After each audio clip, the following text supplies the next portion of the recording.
Stephanie Wilkes was boarding a flight to Las Vegas in a sequined gold top, posting selfies to her followers, while her 15-year-old daughter Maddie sat alone in a sweltering Florida house surrounded by rotting food and the sound of cockroaches in the walls. The Wilkes home sat at the end of a quiet cul-de-sac, the kind of street where nothing ever seemed to happen. Neighbors had lived there for decades, raised children, and shared block parties in the summer. But lately, the Wilkes house had started to stand out in a way no one could ignore. The lawn was overgrown, patches of brown grass creeping across what used to be a neat yard. Several black trash bags slumped to the curb days before pickup, their contents spilling when stray cats tore them open. The blinds in the front window hung crooked, and the porch light flickered faintly even in daylight. It was mid-July, the hottest part of the Florida summer, and the air shimmered above the pavement. From the outside, the house gave no sign of life except for a dim glow from the living room at night. Maddie Wilkes, 15 years old, had been seen less and less by the neighbors who used to wave when she rode her bike. Now, when she did step outside, she kept her head down, her thin shoulders hunched as if she didn't want anyone to notice her. Inside, the air was heavy with humidity and the smell of rotting food. Plates with dried remnants of pasta sat on the counter. A half-empty gallon of milk had soured in the refrigerator, its sharp odor mixing with the scent of unwashed laundry piled in corners. The carpet in the hallway was stained, and flies hovered near the kitchen trash can. Maddie had no visitors, no friends coming over to keep her company. Most of the time she stayed in her small bedroom, where a cracked tablet was her only connection to the outside world. The air conditioner had stopped working weeks ago, leaving her to endure the sweltering heat with only a small desk fan that barely stirred the air. The neighbors didn't know exactly when Stephanie, Maddie's mother, had left. Some thought it had been a few days, others suspected it had been over a week. Before she disappeared, Stephanie had been talking loudly on her phone in the driveway about an upcoming trip to Las Vegas. She'd laughed about finally getting a break and told someone that she wasn't going to let anything ruin it. Nobody had imagined that meant leaving her teenage daughter completely alone, without money to buy fresh groceries. Maddie had been making do with whatever was left in the pantry: canned beans, old cereal, packets of instant noodles. She rationed them carefully, knowing she had no idea when her mother would come back. She tried to stay out of sight, afraid that if someone knocked on the door and saw the state of the house, they might take her away. Every sound outside made her pause, listening for her mother's car. But day after day passed without the familiar slam of the car door or the smell of her mother's perfume drifting through the hallway. All she had were the faint noises from the neighbors mowing their lawns, the occasional bark of a dog, and the growing realization that she might be completely alone for much longer than she had expected. Stephanie's online life looked nothing like the reality her daughter was living through in Clearwater. On her public profiles, she appeared radiant and carefree, a woman with no worries and no responsibilities. Just hours after leaving home, she had posted a smiling selfie from the airport, boarding pass in hand, captioned with a string of emojis and the words, "Finally time for me." She was dressed in a glittering gold top, hair styled in loose waves, sunglasses perched on her head. In every photo that followed, she seemed to be somewhere loud, bright, and indulgent, far away from the suffocating stillness of the Florida summer her daughter endured. The first night, she uploaded a short video from a rooftop pool, neon lights glowing against the night sky. A shimmering skyline stretched behind her, and the faint sounds of slot machines and drunken laughter carried in the background. The next morning, she was pictured at a breakfast buffet, champagne glass in one hand, a plate stacked high with pastries in the other. Her captions were littered with hashtags about freedom, fun, and self-love, the kind of posts meant to inspire envy. But away from the curated snapshots, a different story was playing out. Neighbors back home began to wonder why they hadn't seen Stephanie's car in days. A few of them, scrolling through her social media, were stunned by the contrast: glittering casinos and crowded dance floors in Vegas, while her daughter's home sat in neglect. It didn't take long for word to spread in hushed conversations over fences and driveways. Someone finally decided to call the local police, their voice low and uneasy as they described a teenager left alone in a house that seemed to be falling apart. The police began piecing together a timeline. Flight records showed Stephanie had boarded a non-stop to Las Vegas just before noon 5 days earlier. Credit card activity confirmed she was spending freely large charges at restaurants, boutique shops, and casino bars.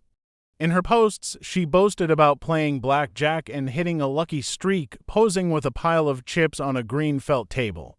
The more investigators looked, the clearer it became that Stephanie had made no arrangements for Maddie's care. No babysitter, no relatives checking in, not even a neighbor aware that the girl would be alone. It was as if Maddie had been erased from her mother's plans entirely. Back in Florida, Maddie's situation was growing more desperate. The pantry shelves were thinning, and the small fan in her room could no longer keep her cool in the thick, humid air. At night, she could hear the creak of the house settling, the occasional skitter of something moving in the walls.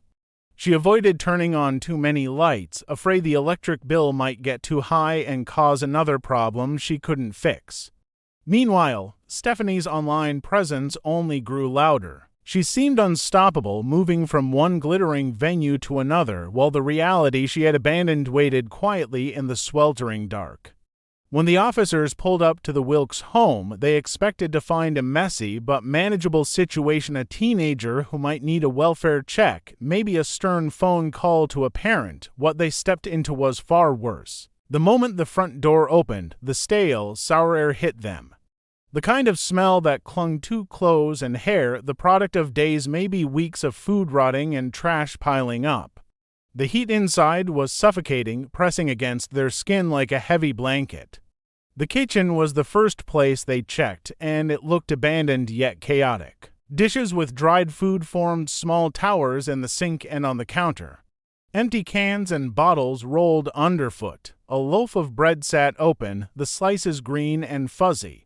The refrigerator was almost empty, except for a few containers of spoiled leftovers and a carton of eggs past their expiration by months.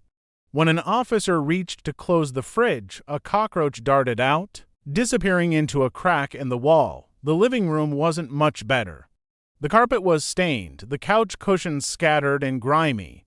A stack of laundry slumped in one corner, mixed clothing damp from the heat and moisture in the air. An old TV sat on a stand, dusty and turned off. It was silent except for the hum of the small desk fan Maddie had carried from her room to cool the officers while they spoke with her. Maddie herself looked tired and worn down. Her hair hung limp, and she wore an oversized t-shirt and shorts that seemed a little too big. She admitted she had been alone since her mother left and that she didn't know when she was coming back. The only food she had left was a half box of cereal, 2 cans of beans, and a packet of instant noodles. She had been drinking tap water from the kitchen sink because she was afraid to leave the house and didn't know who to call for help. The bathroom revealed even more neglect. The sink was clogged with murky water and clumps of hair floating at the top. The toilet hadn't been flushed in a while, the water stained and unpleasant. A damp towel lay crumpled on the tile, collecting dust along its edges. The officers took photographs, documenting the conditions for their report. The air conditioner, a wall unit in the living room, was dead. Without it, the inside temperature had risen to near unbearable levels, making the smell worse and the air heavy. One officer stepped outside briefly just to breathe fresher air before returning to speak with Maddie. After a quick but thorough walkthrough, it was clear this wasn't a simple case of a teenager left alone for a day or two. The environment was unsafe, the resources scarce, and the absence of any adult supervision undeniable. Calls were made to arrange emergency care for Maddie, while other officers began working to locate Stephanie. What had started as a welfare check was rapidly shifting into something far more serious. While Maddie was being placed into temporary care, investigators turned their attention to finding Stephanie. The first step was tracing her last confirmed location, Airline records showed she had arrived in Las Vegas just before midnight on a budget carrier-S late-night flight.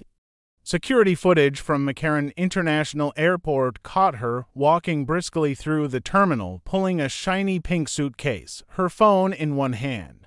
She didn't appear stressed or rushed. If anything, she looked eager to start her trip. Hotel check-in records placed her at a mid-range casino resort on the Strip. Surveillance footage from the lobby over the next few days showed her coming and going at all hours.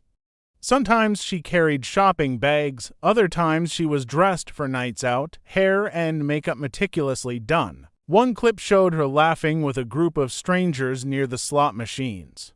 Another caught her slipping cash across a blackjack table, her eyes fixed on the dealer's hands.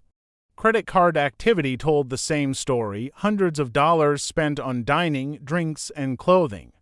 Withdrawals from ATMs in and around the casinos totaled over $4,000 in just 2 days. Investigators found no evidence that she had sent any of this money home to help Maddie or arranged for someone to check on her. Every purchase pointed toward pure self-indulgence. The trail then shifted. On the 4th day of her trip, Stephanie's transactions stopped suddenly. There were no more charges for meals, no withdrawals, no payments to the hotel. That same day, she failed to return to her room, leaving her belongings behind, a small pile of clothes, a half-packed makeup bag, and a charger still plugged into the wall. The pink suitcase she had rolled through the airport was gone. Las Vegas police were contacted for assistance. They scoured nearby security footage and eventually found her rental car abandoned in a parking garage 2 miles away from the hotel. The vehicle was locked, keys still inside, no signs of forced entry, no damage. It was as if she had simply parked it and walked away. Detectives considered the possibilities. She might have left willingly with someone she met, or she might have been trying to disappear for reasons unrelated to the trip.